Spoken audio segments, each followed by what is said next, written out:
So welcome back. Today I am going to show how to install Hadoop on Windows using WSL and Ubuntu. This setup lets us run real Linux based Hadoop directly on Windows.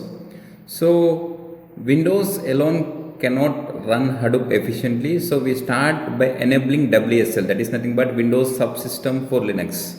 Okay, after that Hadoop needs a stable Linux environment. That's why we choose Ubuntu 22.04 LTS. Okay, and we create username and password, and then we'll be using building anything. Before building anything, so we need to prepare the foundation. So we update the packages list and avoid installation errors. After that, so updates are installed packages, so which ensures the stability. Okay, that is the command we'll be using. Then we'll be using Java. So Hadoop is written in Java. So if there is no Java, no Hadoop. So we'll be using this command. Okay, for installing the Java on Ubuntu server. Okay. So after that, we'll be checking the version of the Java. So if it is 11, it is which gives the stability and long-term support. So that is the thing we will be checking. After that, we'll be downloading Apache Hadoop framework. This is the command for downloading the Hadoop framework. Okay, then we'll be moving to the extract of this file, the Hadoop file that we have been downloaded. Okay, so the command for extracting is nothing but, I think I have given here, if you check here. Okay, so we'll be extracting. So this ls is nothing but this shows what are the files that are there in our Hadoop environment. So these are the command to extract the Hadoop files. Okay, and we are moving that Hadoop files, okay, to the system directory for standard location software. Okay, then so we are be using Linux does not guess, right? So we must tell it exactly where Hadoop and Java are. So we'll be using this command nano bash rc. So now what we do is nothing but, if you scroll down in this particular slide, if you scroll down, at the end you need to add these. If you look here, these three lines you need to add: export Hadoop home user local Hadoop, then export path Hadoop home bin. So these things you need to copy paste there at the end of this code. Okay, so you need to save it with Control O to save this file, and if you wanted to exit from this file, Control X. Okay, Control O for saving the file and Control X for exiting from here. Okay, if you look here, I have added the three lines at the end of this. Okay, then if you wanted to check if there is any error, the command is nothing but source bash rc. Okay, that is the thing I have mentioned here. So if you run this, if you are not getting any error, then it is fine. Then after that, in real clusters, Hadoop runs on many machines. So here we simulate that power on one system. Okay, so this is the command. Okay, if it is there, this unit, if it is there something on this file, please remove that and copy paste this. Then one system, one copy. So simple and efficient, right? So that is why we are adding these. Okay, so we will remove all those things what is there existing, and we'll be adding these. Okay, that is nothing but we are making it very simple and efficient. So this we call it as HDFS site.xml. So this gives us more efficient and more power to the system. Okay, so if you look here, I will be adding these lines by removing all those things. So that is what. So I will be adding all those lines. Okay, then Control O, Control X. Okay, after that we are creating a directory. Okay, Hadoop needs dedicated space to store, right?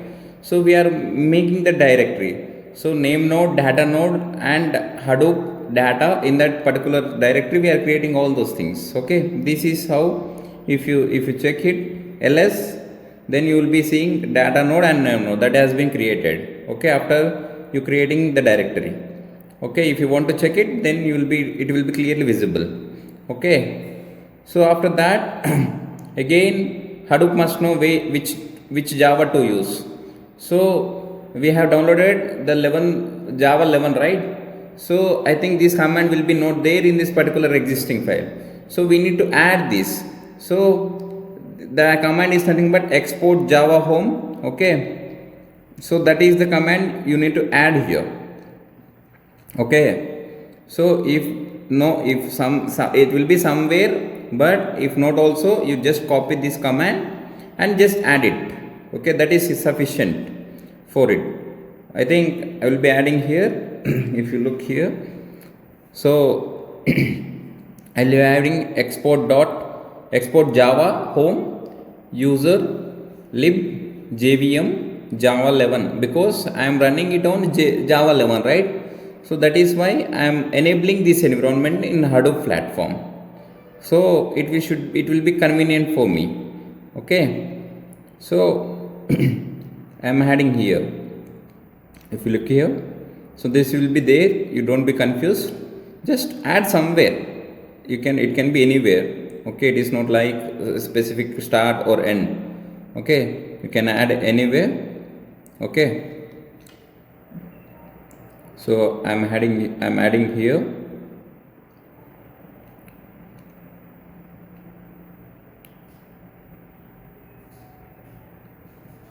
So better I will keep the hashtag as it is, and I will add the new line to avoid the errors. I'm adding it in the new line. Okay, so then Ctrl O to save the file, and again the same thing repeated. Ctrl X to exit from the file.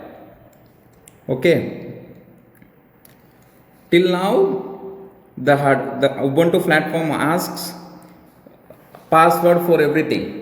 So what we are doing from now, we are enabling passwordless SSH. So Hadoop services talk to each other using SSH. Okay, so even on the same machine we are enabling this. So we need to start the command start SSH service. Okay, so these are the commands that we will be using. So we are enabling the passwordless fully automated Ubuntu machine. Okay, for Hadoop. So these are the commands. You just need to copy paste all those things, then we will be getting such kind of outputs. Okay, now once you please test it whether the passwordless command is working or not. So if it is not asking any password, then done. Okay, you just need to start sudo service SSH start for any other programs in Hadoop or big data. Okay, after that what we are doing is nothing but we are giving the birth of Hadoop file system. That is nothing but HDFS Hadoop file system, HDFS name node format. If you enter this command, then you will be seeing this kind of output. Don't be panic about this output. Okay, we are enabling this. Okay, we are giving the birth to Hadoop system. Okay, after that we are starting DFS. Okay, when we see name node, data node, and secondary name node in the output as you are seeing here, then Hadoop is running in your environment. If not, somewhere you are doing some error. Okay, so this is the output you need to see. Okay, if you check JPS, then you should able to see data node, name node, and secondary name node. Okay, so that is the thing you need to get. Okay, so what I am doing is nothing but I am creating a directory. So I am checking my directory. That is nothing but I am using the ls command. So that are the things that are there in my directory. Okay, what I am doing is nothing but I am adding an hello Hadoop text to to my directory. The file name is nothing but text.txt. So what we do is nothing but we test it whether my Hadoop file system is stored my data or not, whether it is retrieved or not. So we are testing it.